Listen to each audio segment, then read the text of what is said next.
So ayan po, magandang araw po sa inyong lahat, mga madam sir, mga lods, mga lodi.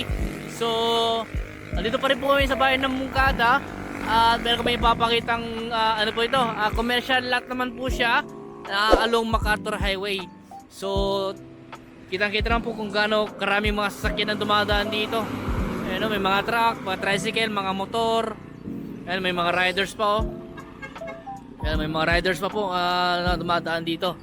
Ayan. So, itong property na po ito, napapakita po namin sa inyo sa araw nito. Ito po ay meron pong sukat 6,000 square meter daw po. Na simula po dito sa may buko. Gumano po siya hanggang sa may poste. Ayan. So, nasa mga 60 meters po, more or less yung kanyang entrada sa itong property na ito. At ang presyo po niya is 3,500 na po per square meter. So, mahal. Pero, kita nyo naman po kasi, alam, MacArthur Highway po. Tapos andyan na lang po yung yung palengke. Mga ilang metro na lang po ang layo po niya. Andun yung Honda. At maganda po itong property nito na pang business talaga, pang commercial, pwede pang industrial, at pwede gawing residential din po. Kung sakasakaling gusto niyo mag-residential po diyan. At hindi na po problema dahil andyan na po yung mga source of na kailangan natin, mga sources natin.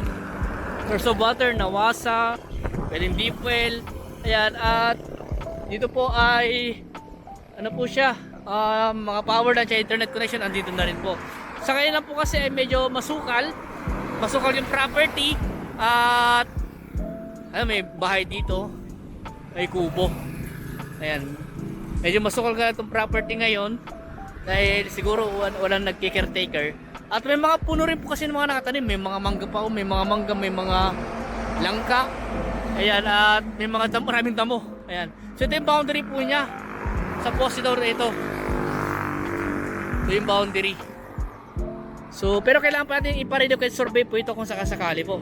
Para at least para malaman natin talaga yung eksaktong boundary ng property nito.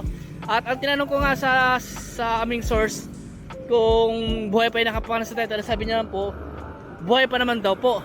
At tinanong ko nga kung ano po yung sagot ng seller. Sagot po niya yung capital gain tax at yung sa ahente po. Ayan. So sa buyer naman po sasagutin niya, syempre transfer of title po tsaka deed of sale. Yung ang tinatanong ko na nga lang po is yung yung survey nito kung sinong sasagot. Pwedeng hati na lang, depende po sa usapan. Ayan.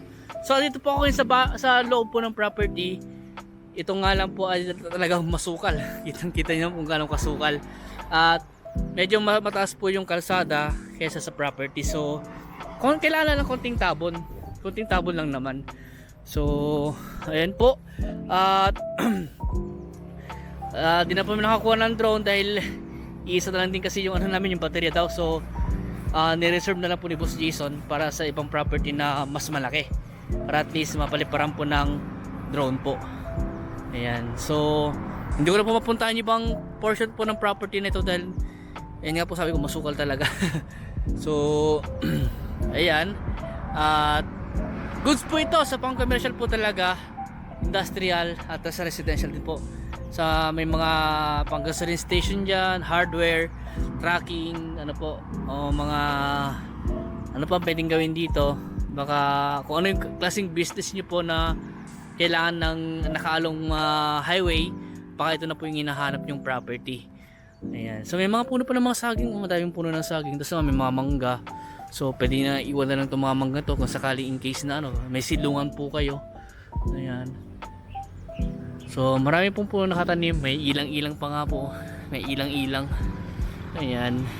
Sa pinaka the best po na exit kung sakasakaling pupunta itong property na ito, kung magagaling ka ng Maynila, Metro Manila, Pampanga, Bulacan, dyan sa part po na yan, exit na lang po kayo para meet up na lang po tayo ng town proper po ng Mungkada. Dahil malapit na po ito sa palengke, baka sakop na nga po ng town proper po ito Tapos kung sakaling magagaling po kayo ng Pangasinan, Baguio, La Union, mga ganyan, exit na lang po kayo ng pwede rin po Anao or pwede rin pong Carmen. Ayan. So hanggang dito po muna at konti lang po yung detalye sinabi po sa amin ng source po namin. At ito naman po ay malapit lang din po ito sa ano po sa Manuel, malapit na rin po ito eh. Tapos yun nga po sabi ko, ilang walking distance lang po ang itong property na to doon sa palengke. Yan, mga ilang metro lang po ang layo niya. Yan po. So hanggang dito po muna at maraming salamat po sa inyo lahat at God bless po.